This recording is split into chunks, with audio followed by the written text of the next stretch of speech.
3, 2, 1, record.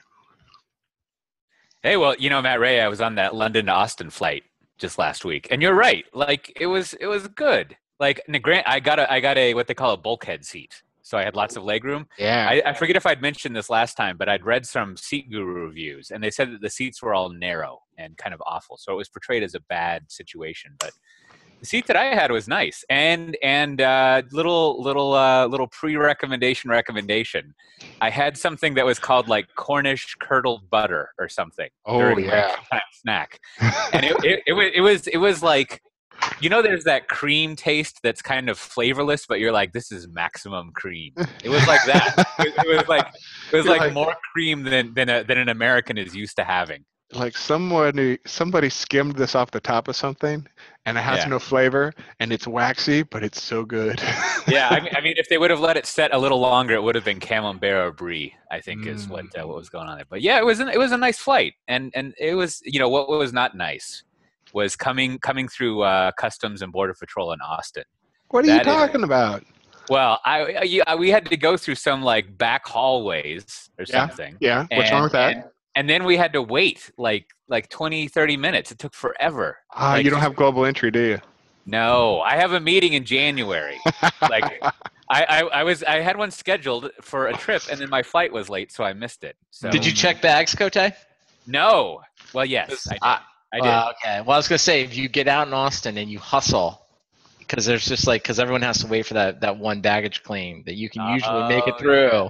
But that depends on if you've checked bags or not. Well, the way they had, maybe it's changed. The way they had it set up is they had a self check-in for the Americans, right? So the Europeans had this whole separate line, which was faster. Usually you're in Europe, and the EU line is faster. But so the non-Americans or Canadians had their own line, which appeared to be faster. And then the Americans had to wait for these 3 digital kiosks where you scan your passport, and that was the bottleneck. Like, that took forever to get to. I also know you can skip that line. Like, if you just go up to get your bag and you go up to the thing, you're like, oh, I missed it. I didn't know you're supposed to do it. They'll just do it right there at the counter. No, I'm telling you, at the counter, they'll just let everything filled out, and they'll stamp you, and you'll be through in like 5 minutes. Are you one of those guys who like there's a lane that everyone's all backed up to get off on the highway, and you're like, oh, I forgot. This was my exit. And then you're like, go to the front of the line and try to. I'm not saying I've done it. I'm just offering up, alternative suggestions in a very condensed environment. Yeah, and you have a bumper sticker that says, so sorry, but I'll get there faster. Well, the kiosk, right, is just so incredibly slow, right? That's the whole problem. It's like, why are there not 50 kiosks, or why am I doing this? But they still have you going through the basement roundabout. I thought they were supposed to have that fixed by now. Like, there's supposed to be a new hotel area. The basement's nice. I like it. Well, one of the BA, I don't know what they call them in Britain, flight attendants said that they were supposed to be done, but they weren't. So there you go. I think that's the best assessment of infrastructure project management one can have. So, it's not done. Yeah, but it was like I was saying. I got a chance, like a 10-hour flight, to watch 3 movies. It was wonderful. Good movies, bad movies. Yeah, no, I watched the Guardians of the Galaxy, and then you have you got the X-Men First Class, and then I guess the sequel to it, like X-Men, the sequel to that. I don't know what it's called. Second Class. Yeah, exactly. It was like Tales of Future Past or something. Oh yeah. So you just stocked up on Marvel and called it a day. Yeah, it was great. It's great. So, meanwhile, one of my favorite email client apps, Acompli, was purchased by Microsoft, which I have to say, I'm kind of excited about for Microsoft, because those Acompli guys, I think, and maybe gals, people, those folks over there, they seem to know what they're doing, and their email application works. So, I guess not to imply that Microsoft doesn't know what they're doing, but I think in the area of email and calendaring, as we've kind of talked about before, there's lots of room for innovation, and it's probably good to have some fresh blood in there to So, Kote, I've not used it. What makes this thing so great? Why should we all try it? Well, it sounds really simple, but you'll appreciate it. There's 2 things that make it great. One is, there's 3. I haven't used the third one. There's just 2 things I know of. One is that it's basically like, what's the name of the famous email thing? Not Boxer. That's some Austin one, but the one that Mailbox bought that has this concept of like you can swipe to archive, and you can also swipe to like schedule it to get in your email box later today and things like that. Like, man, what's that one called? Anyways, that one's One really, box or something. it's called Mailbox. Mailbox. That one's really awesome, but of course it only works with Gmail, or at least last time I checked, right? So you're like, well, thanks. I live in the real world, right? Like, so what Acompli has is it has really good Exchange support. So it has Exchange support and Gmail support, so it works with Exchange. So that's it. And then the other item is that it's really good at helping you schedule meetings. I mean, kind of as good as something can be. So like, you like to schedule a meeting. It still annoyingly puts an ad for itself in, but it goes to this little calendar view, and you just like tap the parts of the calendar you're available, and it inserts this text that says, "I'm available at these times," and then it lists it all. It's awesome. Like, and it'll even like, I haven't used the full workflow, but it has some stuff where you can send like an iCal invite and things like that. And then it also will suck in files from like OneBox and Dropbox and Google Drive and all that. And it also has ways of like categorizing, like, here's all the people you've emailed, here's relevant files. It's basically like, I think it's pretty true to its kind of mission, which is, this is an email client for people who do work, right? And so I think they've kind of identified many of the use cases that you do with email, right? Like finding a file, sending a file, scheduling a meeting, seeing what you have available and getting rid of it and trying to look at it later, and just kind of looking things up. So it's handy. It's definitely better than the default mail app since the last time I looked at it.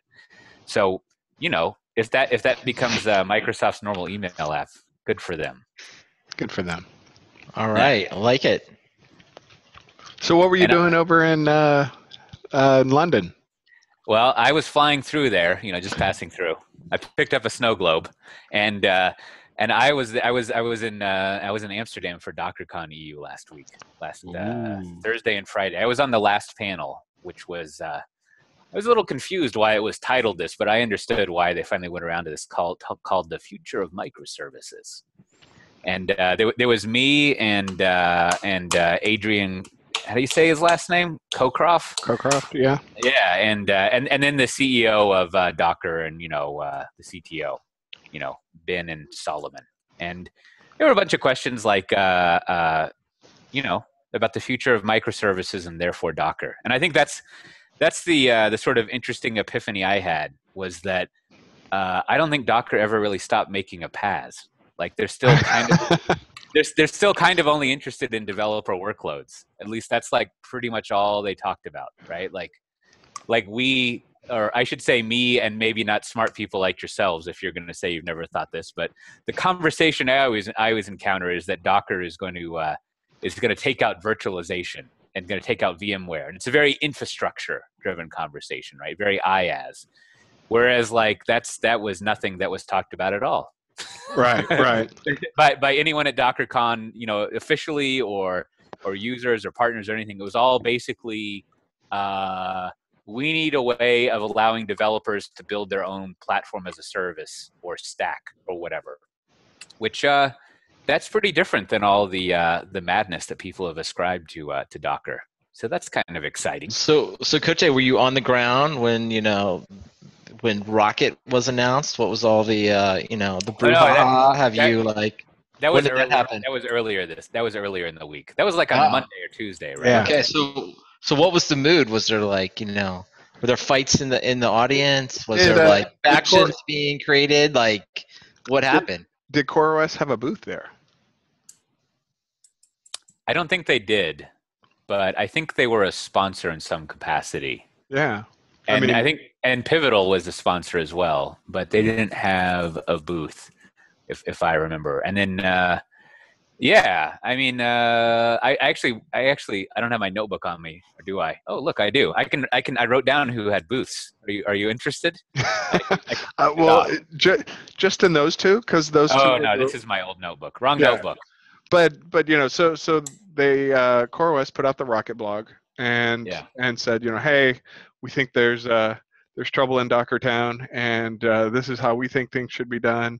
And then Docker responded, and there's a kerfuffle for a couple of days, and then DockerCon kicked off, right? Yeah. And so I was kind of curious. It's like, well, there's obviously bad things, bad blood, happening in public or whatever. Yeah, the topic didn't come up as much as you would think it would, and maybe that's just because I'm polite and I don't really care, right? But like I think there was one. It's hard to kind of retroactively make things up, but there was the day 2 keynote from Solomon, right? Yeah, it was basically like here is the intentions and purpose of our community talk, which it wouldn't be unsurprising if that wasn't planned from the get-go, right? But it was sort of like planned or not, it was a good sort of reply to the whole deal, if you will. Yeah. Like, it was all the right stuff. It was basically like, hey, we're a community doing stuff, right? Like, I mean, there was really nothing too meaty or interesting to go over. But I was talking with one of our clients this morning about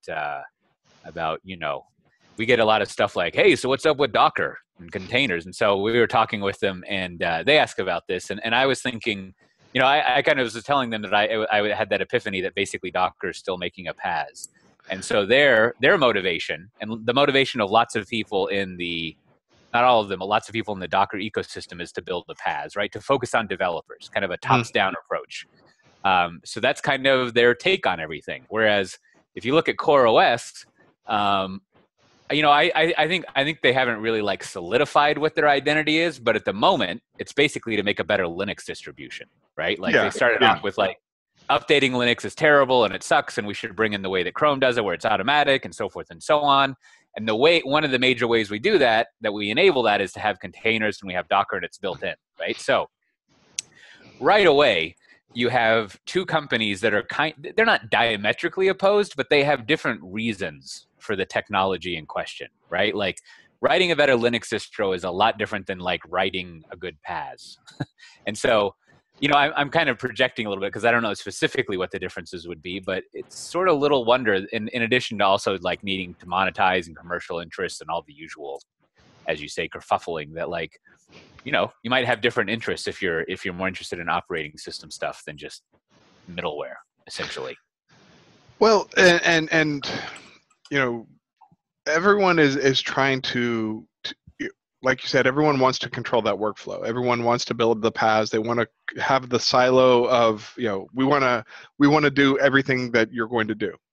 Yeah. And so CoreOS is, they're starting at the ground floor and looking up. They're like, hey, we'll provide the OS and a platform for running your containers. And, and then they threw out like Fleet to control the containers. And then, they were always close with Docker. And then, I guess maybe they thought, well, according to them, Docker was, getting more and more aligned with, Docker, the company's tools versus the community. Sure. And then, of course, they have their own stakes in it. And Pivotal immediately hopped in the corner with Rocket, and CoreOS,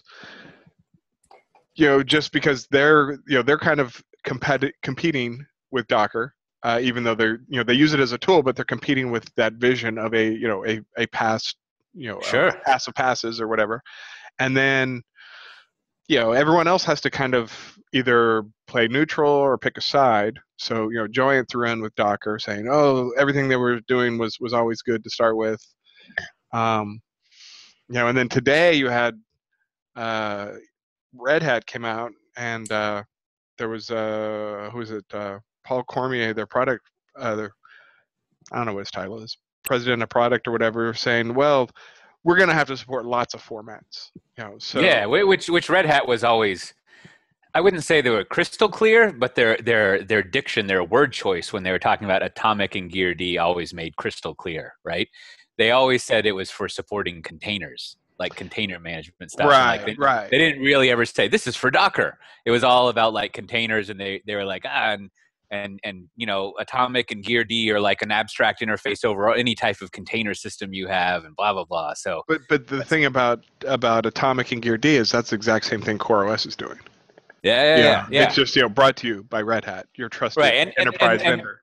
and then also like so they actually had a lot of announcements at DockerCon EU. I mean, all of it was either private beta or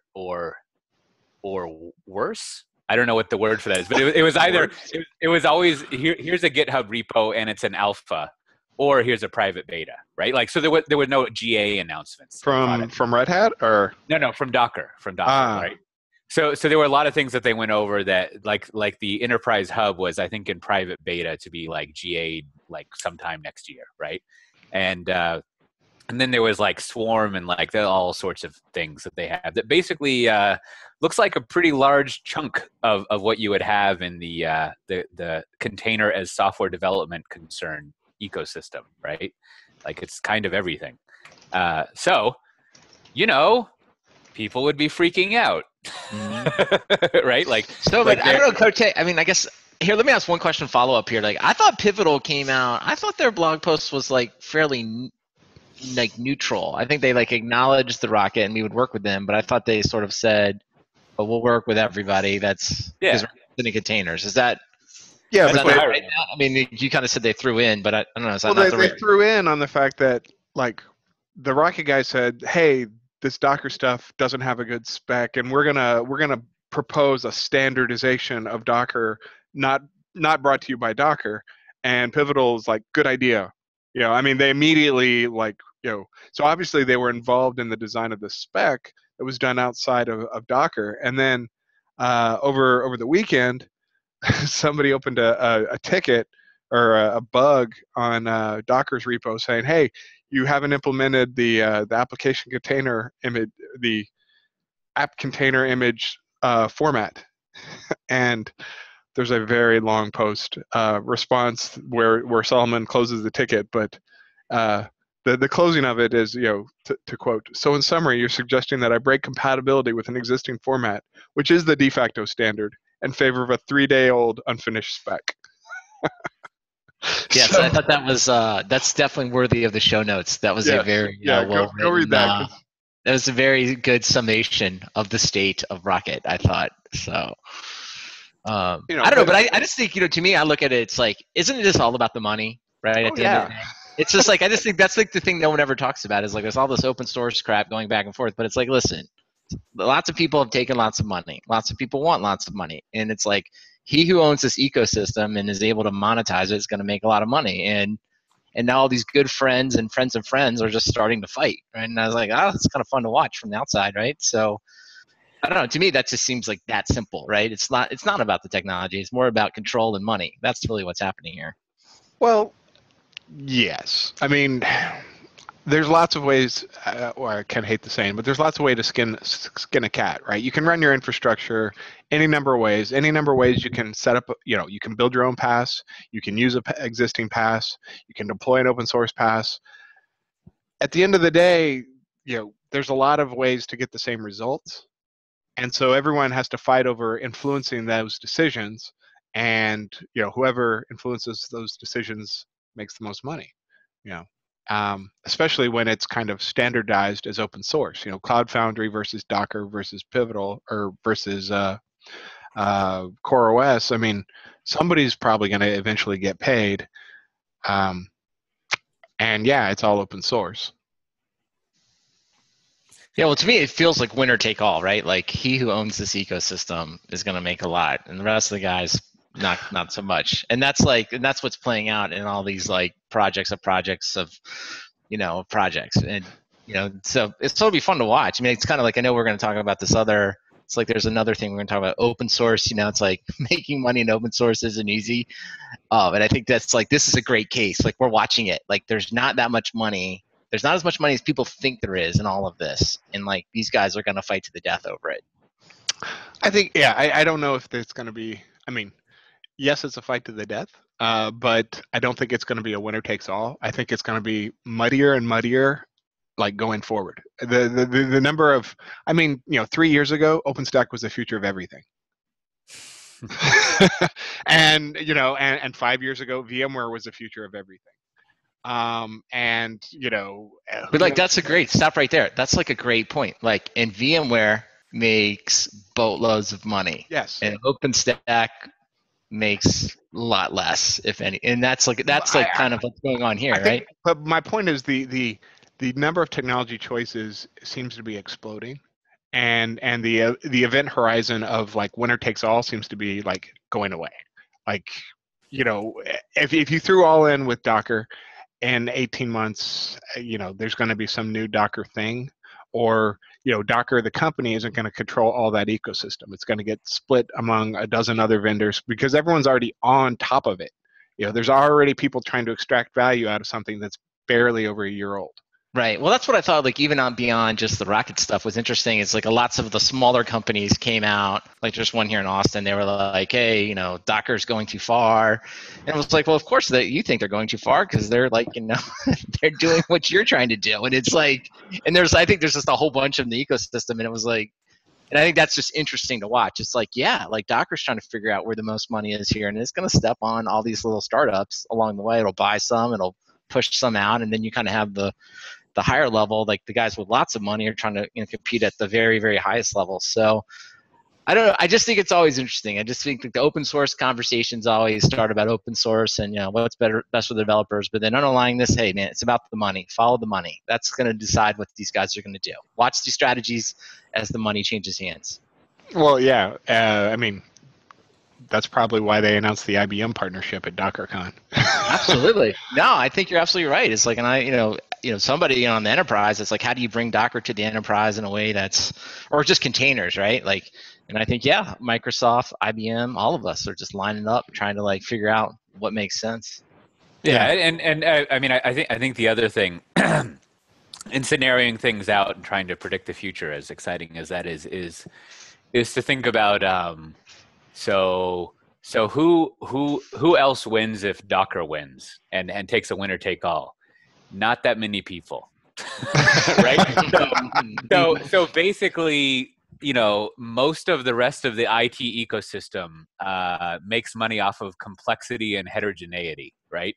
Like the more options there are and the more choice there is, pretty much all the people who make billions of dollars do pretty well there, with some exceptions, right? VMware always has to sort itself out, and there's some sort of like uniplatform people who aren't so well. But yeah, like whether you have a partner with IBM, with the public cloud companies, like the other partner they have is like with Microsoft, and I forget the third one they announced, but like generally, like if you're a public cloud company or you're like a big company like IBM, HP, probably even VMware and other people, if Docker is just one way to like run stuff rather than like the way, then you do better than if it's the dominant way. So it would be it would take a lot of ecosystem convincing to sort of like let everyone be happy with Docker doing winner take all, which could be, depending on what you want, is good or bad, right? I mean, I think I mean, in contrast, you sort of have the Linux market where there sort of was a winner take all, or winner take most of it, right? Like there's Red Hat, and then there's SUSE and Canonical is like the second and third, and who knows which one they are. But like Red Hat just kind of sucks up most of the direct revenue in the Linux market, and that's it. But it's not a lot of revenue. I mean, relatively. Exactly, and that's why, that's part of why I agree with the point that Brandon is making is, in an open source market, you have to do winner take all because there's not that much all to take, right? So like, if in general, like, I mean, unless you are going to have an equally extensive closed source portfolio that you sell, right? Then if you're basically a huge percentage of open source, if not all, then you need to capture most of the market because there's just not enough money in pure open source. So, I think, I mean, I think it's pretty clear that people like buying closed source software and they would prefer to have open source software for free. and that makes profound. So profound, Coach. Yeah, it's people don't like paying for things. That's right. Yeah. But I was gonna say, look at the Doc. Like, I think Docker's a great example of this. Like, I think the community at large liked it when Docker was just focusing on the tiny pain point of like packaging the workloads. Yeah. People were like, absolutely. Everyone, let's just have one way to do that, and then leave everything on top. Leave all the orchestration, everything else. Stay out of that, and that's where all the public cloud, the private cloud, the startups. That's where everyone wanted to play, right? Because everyone knew that that's like managing all of that. is where the money was going to be. But it was great if we had this one unit, right? This one specific unit we can manage. I think Docker wasn't stupid. They're like, hey, if we're relegated to this one thing, we're never going to make money.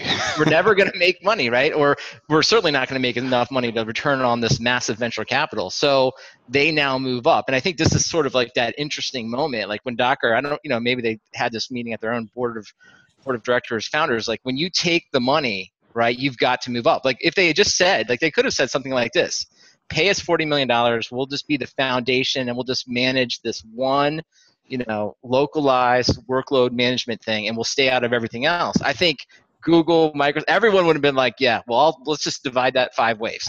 Okay, because let's just get that done, pay those guys off.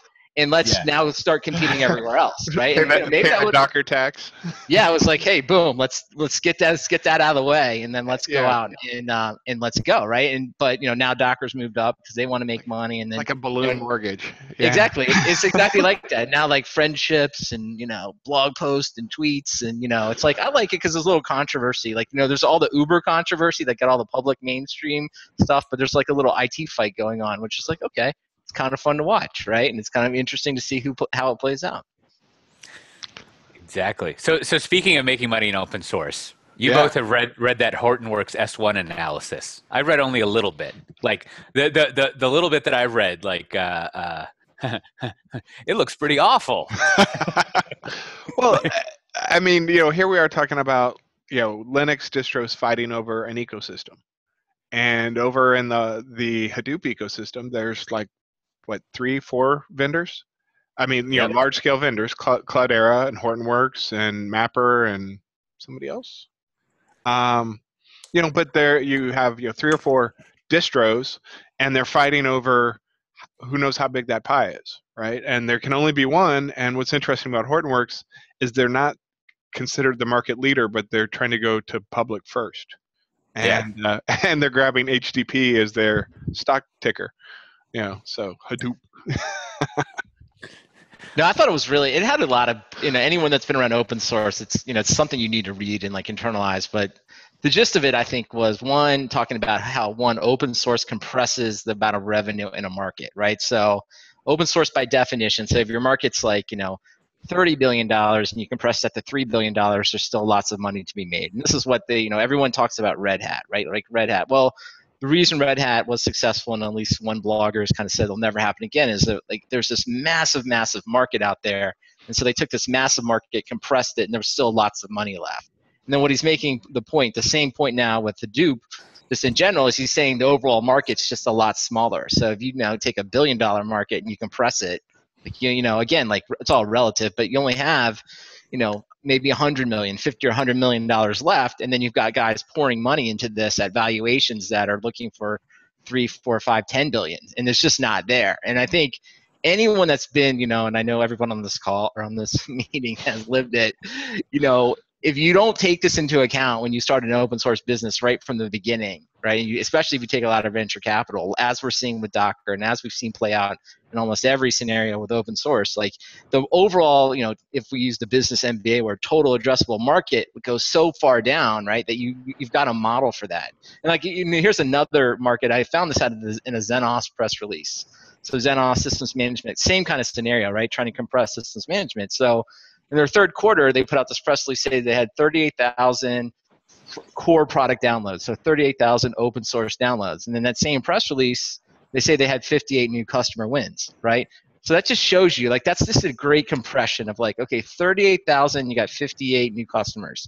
So, just think about how many downloads and how many people you need to get interested to buy your product to support a major enterprise market. And I think that article just crystallizes it like, hey, if you're competing in these more niche IT markets and you're going to have this revenue compression come through, then if you're pouring hundreds of $1 million, and he really picks through the S1, he just shows you all the money that essentially they're wasting. He didn't say that, I'm saying that, but it's just like, wow.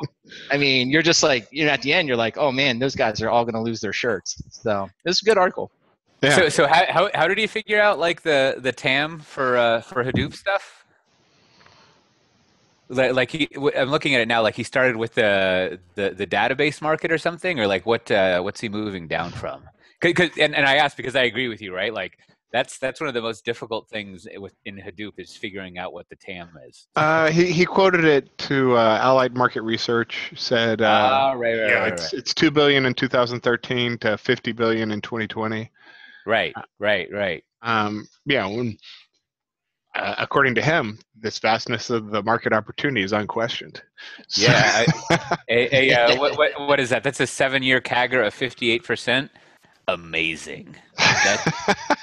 That's for those who don't know, a CAGR is basically like it's the smoothed out percent return that you get. It's on an annual basis, right? I forget if it's annual or the full time. You make a big difference, but 58% is insane. Like normal moribund software markets, as people who like high numbers would call them, are basically at like 3 to 6%, and that's considered pretty awesome. so like a CAGR, I guess 7 years is a long time, but a CAGR of 58% is really big. But yeah, I mean, it is like I'll have to go read the S1 of this write-up more, but it is the thing about the Hadoop market when I've looked at it is I always assume, getting back to it, that they'll have a bunch of closed source stuff to sell, and they'll basically take over. They wouldn't take over the database market completely, but they'll take over a part of the database market, part of the business intelligence market, part of industry-specific analytics, and then a little bit of ETL. And if you kind of like slice little slices from all of those markets, you go get your IDC Black Book or 451 market forecast where it's relevant. Like that's actually a pretty sizable chunk of the market. Now, the issue becomes: are you actually doing that? Well, and then in the S1 filing, Hortonworks says that they're dedicated to maintaining, pushing things open source and staying pure to the open source. Yeah. The Apache Foundation. Is like, I'm an idealist too, but it's hard to get that valuation if everything you do is like completely free and you don't have a stickiness to your customer base. I mean, I don't know. A lot of the money, the revenue they're currently getting is from services, right? Services to cloud providers. So they've got right. They're the back end for Azure's Hadoop service and Rackspace. That's right. But if those guys don't renew that contract because they can do it themselves for free, free in finger quotes, because it's not free, but if they run the numbers and it's cheaper to hire your own people than to go with the outsourced service. Yeah, well, there's a couple of high-profile examples of people like Facebook and Amazon and others. Instead of buying from traditional server vendors, they would just hire the vice president that they were working with at that company, right? And they would be like, I mean, and the logic was sound. Is like, we buy in such volume that if we allow our service suppliers to make a 2% margin, why don't we instead hire the VP of that who knows everyone and pay them 0.1% of that? Done. Right? Like it's just like the math kind of works out. Yeah. And so it is. I mean, this is a classic like Michael Porter strategy issue. Is if your number of buyers, the closer the ratio of number to buyers to sellers to suppliers gets, the worse it gets for the sellers, right? So selling to the public cloud market as it is now is not cool. Like you're gambling on, or if you want maximum money, and who doesn't? What you're gambling on is that this idea that all the service providers in the world are going to turn into public clouds, and you're going to have like so many public clouds out there, all these public clouds, instead of just having like 5 or 10.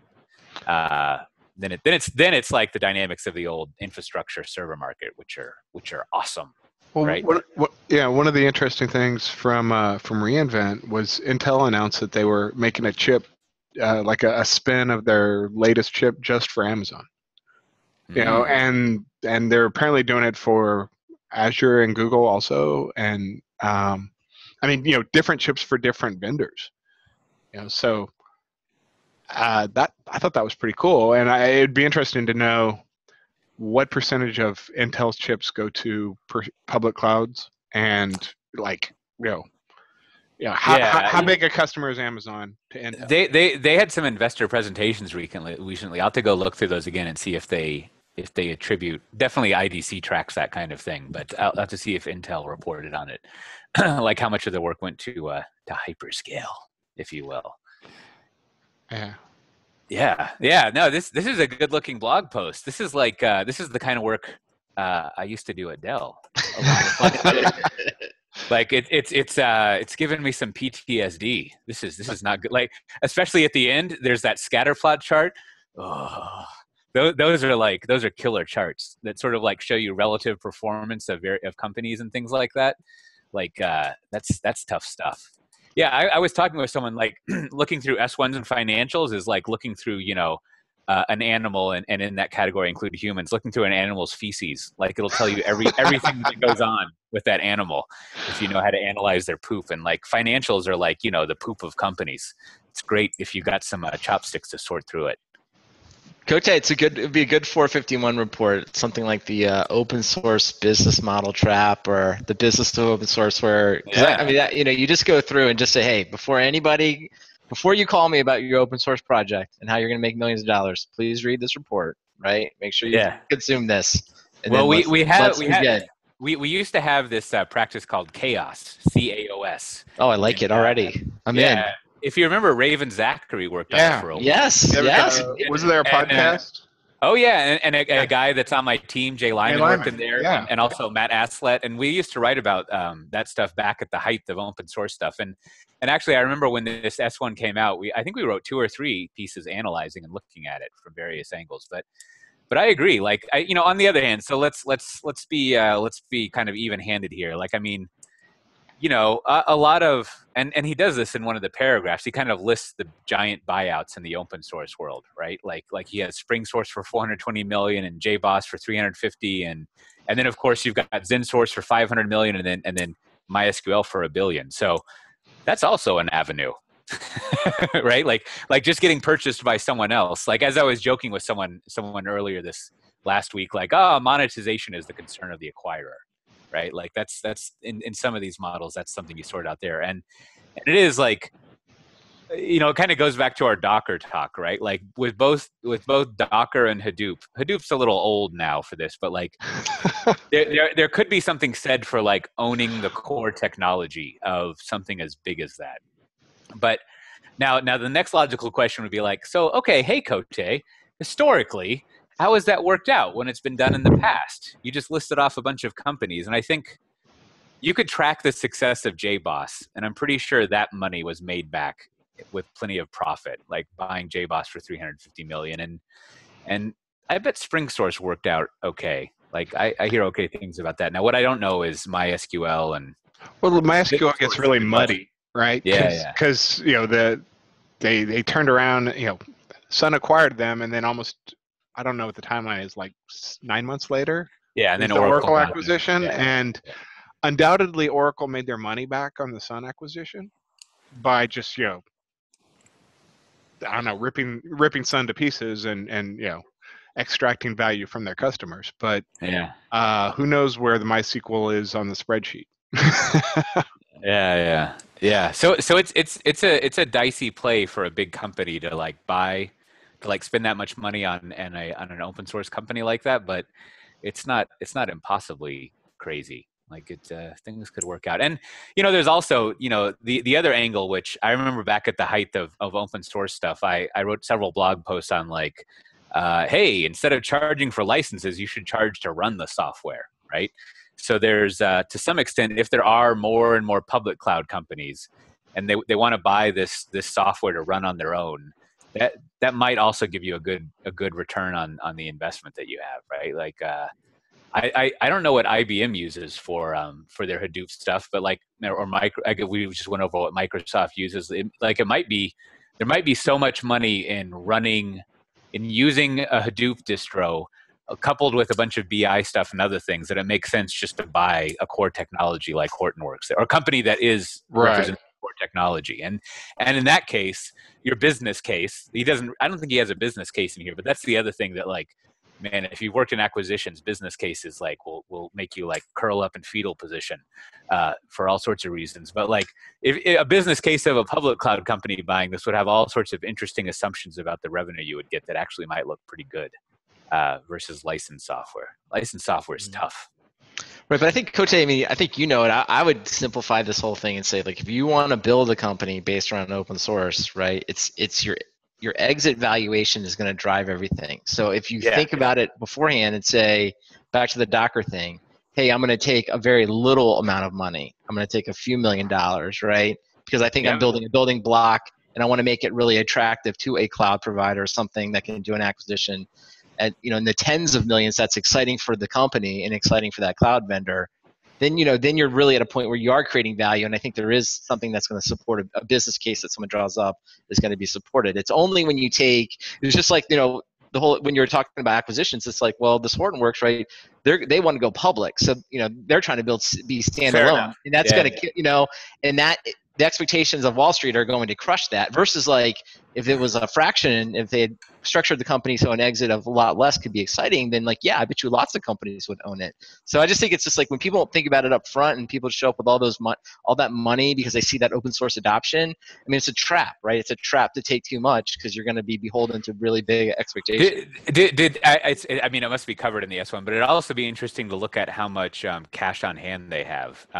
And I don't study this market, so I don't know all the rumors and innuendo and facts and stuff like that. But if you, in one of our frequent recommendations, if you read The Hard Thing About Hard Things, there's a moment in OpsWare's history where basically they couldn't raise enough. They were running out of money, and they couldn't raise the money. So they were like, well, we should go public.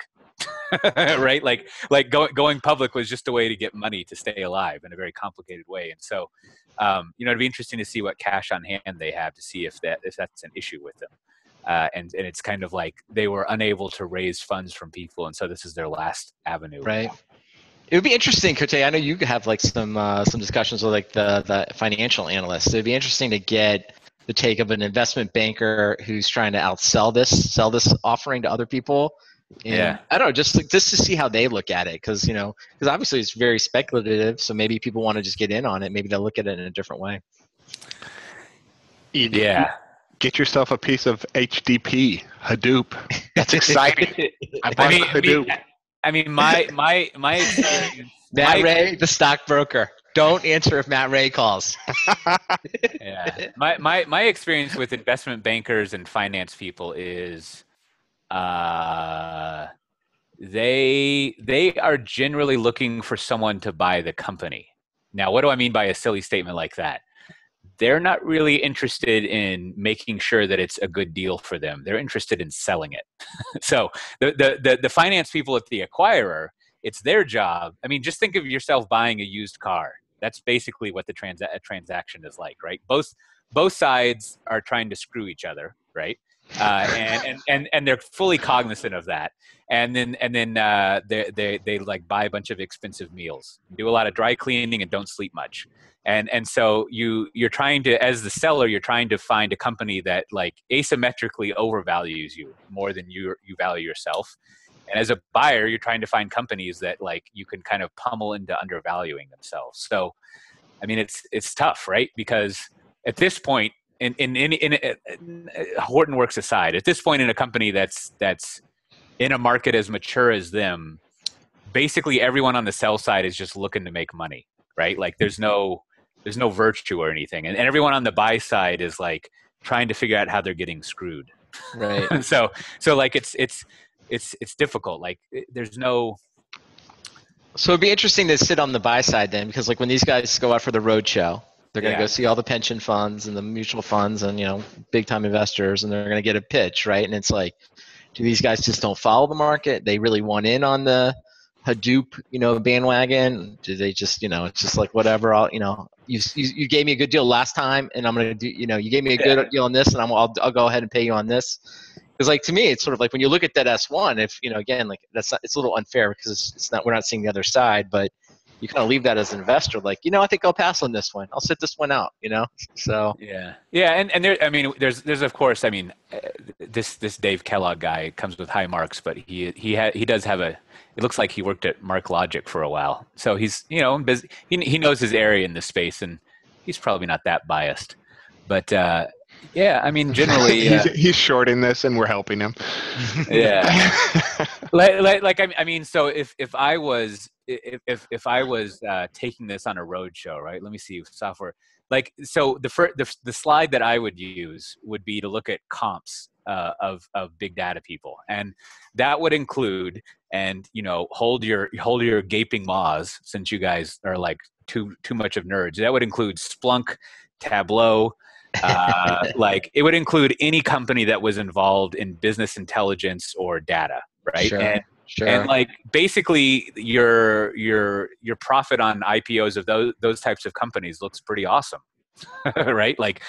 There's a good history of companies like that working out well. I mean, especially like Tableau, right? And so there are several scenarios that you can paint out that this would be awesome. And indeed, they're not all bogus at all, right? Like I was talking about earlier, like what I would be looking at for an investment in this kind of thing is like what I was talking about earlier is I assume that this is one part of maybe like a 5-part portfolio, right? And you're going to raise a bunch of capital in IPOing, and also get a bunch of marketing and goodwill. And I'm going to expect a lot of acquisitions, right? Like I'm going to expect some new things that you're doing that basically allows you to be a full BI solution, if you will. So, and I might even think that someone like a Tableau is going to buy you, right? Like someone who is basically at the UI layer and has a ton of money and needs a database, like a data layer. And so there's all sorts of combinations that you could have there. And it's not that, I mean, finance people are like wicked smart in finance, but they're not like computer nerds, right? So right. They are looking for like likely scenarios that have a good enough risk for them to invest money in. So it wouldn't be too crazy that you could come up with some schemes. And again, I shouldn't use the word scheme because that implies it's wrong, but come up with some scenarios that like, yep, this makes a lot of sense.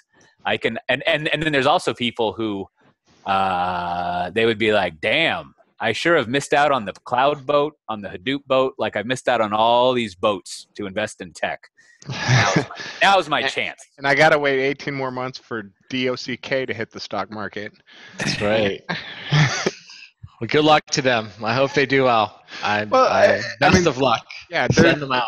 There's a good section in here about like why Red Hat works. And if you can commoditize the layers below you, the market likes that. Red Hat doing that for the proprietary Unixes and some Windows, and maybe people think Docker is going to do that to the rest of the industry, and they're commoditizing VMware and Microsoft and all those and Red Hat even. I don't know. It's anyway. Great post. Great post. Read it. Decide for yourself, listener. Decide what you're going to do. Buy or sell. Yeah. Well said. Well said. Well, we're almost at the top of the hour. Man, it's wonderful. We talked a lot. Yeah, I saved up all my talking towards the end there. That was great. So why don't we? You guys have anything else you want to go over? Or should we go into recommendations? Yeah, there's some stuff in here about Amazon. Those guys, they're always those guys. They're selling diapers now. Didn't they buy diapers? Oh, they made their own diapers. Yeah, they were entering the world of generics. I mean, they already had the Amazon Essentials, but now they're rolling out. They have those batteries. Yeah. It all goes back to, I was going to say, it all goes back to the book we've recommended every time. It doesn't matter if we're talking about IT or diapers, the everything store. That just outlines how Amazon's going to do everything. They're going to take over technology and diapers. It's pretty much the same strategy every single time. It is. And that leads very well into our picks. Because so why don't you go first, Ray? So I'm actually reading the Everything Store now. I did not buy it. I went to the Austin Public Library, and I was going to check it out and pick it up, a physical copy. And they had an ebook. I clicked on the ebook. It took me to Amazon and delivered it to my Kindle. What? Exactly. Whoa. Now is this a Kindle or Kindle on iOS or Android? This is a Kindle. Okay, so I wonder if you have to have a Kindle. No, actually, I delivered it to my Mac too. What? You're blowing my mind, Matt Ray. I know. I don't know how this works. I don't understand it. I don't know either. I think I still have like a week or two left before I have to either renew it or return it. So I got to either finish the book or see if they can like magically pull it off my Kindle. Or click a button, apparently. Like, right.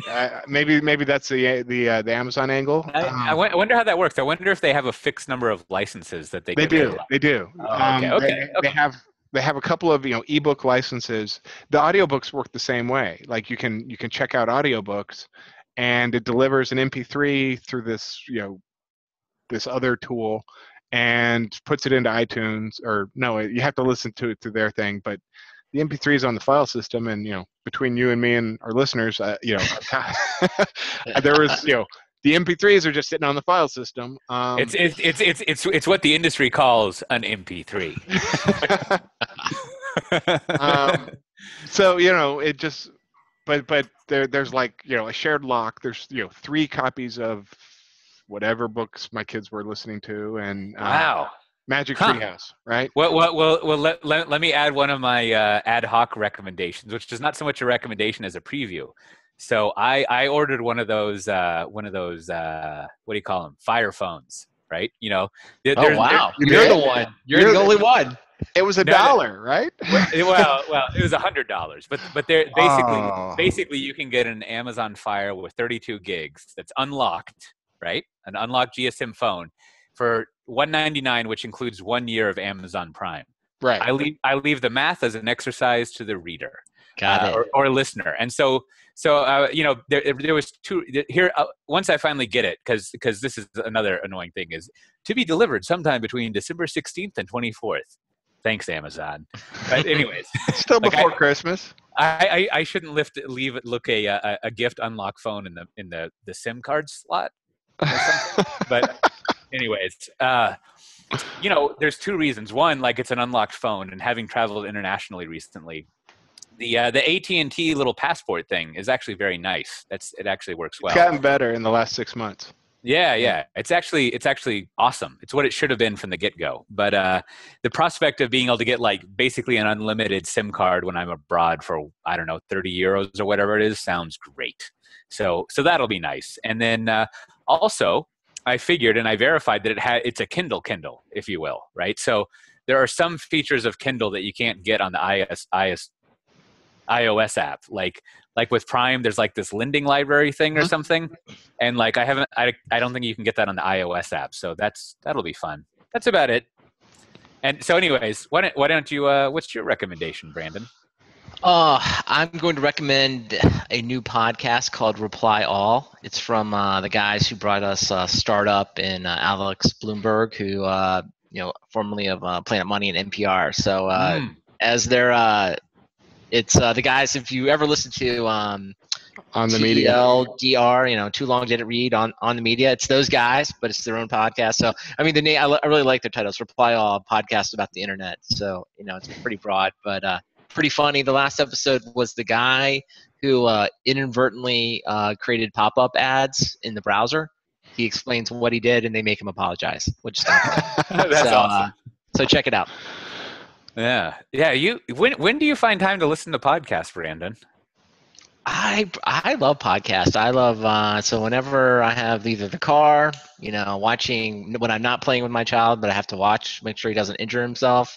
So I find those are great times. And then on airplanes when I get stuck without the Wi-Fi. Yes. Yeah. Well, my recommendation. So I was on a week-long trip last week. I was in the Bay Area. I flew to San Jose. I was supposed to go to Wichita, but that didn't work out. So I was in Dallas, and then I went to Amsterdam. And normally I'm like I used to have a Patagonia MLC. I'm like one of these one bag guys. It works out great, but it just seemed like too much. So I have like a carry-on spinning rollerboard thing. What are those called? I don't know. It's like I got it at Costco for another trip. And of course, the Samsonite thing, and it's awesome.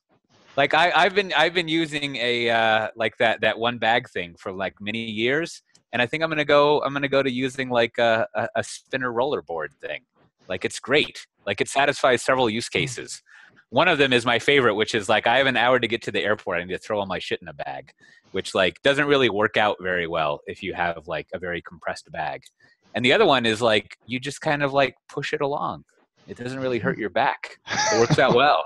And then get this. I checked it in on the way home. Oh, there you go. Yeah. Wow. I almost also checked in my laptop bag. I was going to test out just taking my phone and a charging cord. No way. But on a 13-hour flight? Don't do that, Cote. Oh my God. I wussed out. But I only used my laptop for like an hour. So, What'd you watch your movies on? Well, the little screen. You know, you got the screen. I watched it on the. I've been burned too many times. Planes without screens. But Cote, I think this is a very against the grain because I feel like all the things I read from like the hardcore travelers is like go one bag, no wheels. The wheels are extra weight, and I've just maintained roller bag. I've just never, I'm fine with it. So it's interesting. Like it's almost like promises unfulfilled that the one bag magic. Yeah. Well, look, as our esteemed president used to say, there are some clear benefits to one bag personship. Like let me rattle off a few. One, if you don't have elite status such that you can get on the plane early, you're going to get fucked with the overhead bin space. Yes, that's true. Right? Yes, I can confirm that. If you have one bag, it will always fit underneath your seat, so you're fine. Right? Your legs may be cramped, but you'll be cool. You won't be that person who's like, oh, like, moving up and down the airplane. Gate check. Yeah, I shouldn't make fun of them, but there you have it. And the other one is you might lose your bags. That or if you're like me and you're always playing around with standbys and moving flights, like your bag may not get there when you do. So I talked about this theory with Alex Williams of the new Stack.io, and he said, here's what I do. I never check the bag on the way to where I'm going, right? Right. But I always check the bag on the way back. Right? Got it. So you don't really lose it. So, I think it's just so nice. Like I just had my little laptop bag, and can you imagine? I mean, I need to find out what it is, but can you imagine if all you had was a phone? I mean, that would be so liberating. It would be like, no. I need a laptop. I'm out on that. That's a level of minimalism I don't want to experience. Yeah, I mean, in my favor, I have like the complete Game of Thrones like book set on my phone, so I have plenty of entertainment. In case you have 200 extra hours to read, you're available. Yeah. I mean, I don't know. I need to try it sometime, but I did. You know why I brought it? I had to do some spreadsheet work, and that was not going to work on my phone. Not so good on the phone. Yeah. Maybe on the Fire phone. Yeah, probably. I'll find out. So that's our show for the week. Thanks, everyone, for listening. As always, we're at softwaredefinedtalk.com. You can find us on Twitter at softwaredeftalk, which hopefully def means all the things you can think of. And, we're in the iTunes and the Overcast. You should subscribe to our feed, and you just get things downloaded automatically, and send us some feedback, which we may or may not ever go over, but it'll be nice for us. And, also, I haven't published in a long time, but there's my newsletter you can subscribe to, which is excellent when I finally write it. It's if you go to coteindustries.com/memo, you can get that in your inbox whenever it's sent. Yeah. So we'll see everyone next time. Thanks, fellas. All right.